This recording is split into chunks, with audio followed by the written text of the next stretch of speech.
Cucu Wakil Presiden RI pertama Muhammad Hatta alias Bung Hatta bernama Gustika Fardani Yusuf menjadi pembicaraan usai tampil frontal di perayaan Hari Kemerdekaan RI di Istana Merdeka, Jakarta pada Minggu 17 Agustus.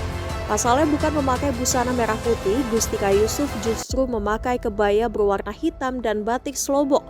Penampilan Gustika Yusuf kemudian menjadi perhatian, apalagi setelah cucu Bung Hatta itu menjelaskan alasannya memakai busana hitam sebagai bentuk duka terhadap demokrasi di Indonesia. Pasalnya Gustika mengatakan di usia ke-80 tahun Indonesia sedang tidak baik-baik saja. Sebab presiden saat ini Prabowo Subianto adalah penculik dan penjahat HAM sementara wakilnya adalah anak haram konstitusi. Lalu apa makna busana yang dipakai Gustika Yusuf? Gustika Yusuf mengatakan dalam budaya Jawa, kain bukan sekedar busana melainkan sebuah isyarat. Sebagaimana masyarakat Jawa kerap menyisipkan simbol dalam berpakaian. Motif batik slobok pada adat Jawa biasa dikenakan pada suasana duka. Sebab slobok berarti longgar atau terbuka melambangkan pelepasan dan pengantaran. Ia biasa dipakai keluarga dalam prosesi pemakaman sebagai simbol merelakan sekaligus mendoakan jalannya lapang. Sementara itu di muat situs Batik Prabu Seno, memakai batik motif slobok ini biasanya ke upacara pemakaman jenazah, salah satu tujuannya untuk ikut mendoakan kepada jenazah dan untuk keluarga yang telah ditinggalkan agar bertabah dan diberikan kesabaran. Sedangkan untuk fungsi batik slobok hanya digunakan untuk melakukan atau melayat orang yang telah meninggal dunia. Selain digunakan untuk para pelayat, batik slobok juga dapat digunakan untuk menutupi jenazah atau sebagai alas dalam peti jenazah tersebut.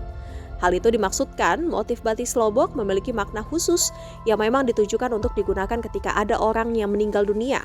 Motif batik slobok ini mempunyai motif corak kotak yang berbentuk geometris dengan adanya dua garis diagonal sebagai pemisah. Garis pemisah tersebut membentuk 4 potongan segitiga, di mana seseorang dapat melihat bulatan dengan 6 titik kecil yang melingkari bulatan tadi. Motif itu juga memiliki makna jika manusia memiliki siklus tersendiri akan kehidupannya yang berbeda-beda dan soblok memiliki makna yaitu kembali kepada Tuhan Sang Pencipta. Jadi soblok mewakili sebuah kehidupan manusia di dunia ini. Oleh karena itu, motif batik slobok bisa menjadi suatu pengantar pemakaman ke pemakaman karena semua keluarga mengantarkan arwah manusia yang telah meninggal ke kehidupan setelah di dunia. Kemudian di muat situs Rumah Batik Perasaan dijelaskan bahwa batik slobok berasal dari daerah Jawa Tengah, terutama dari wilayah yang dikenal sebagai pusat tradisi batik seperti Yogyakarta dan Solo. Motif slobok dipengaruhi oleh sejarah panjang kerajaan-kerajaan Jawa di mana seni batik menjadi bagian integral dari kehidupan istana.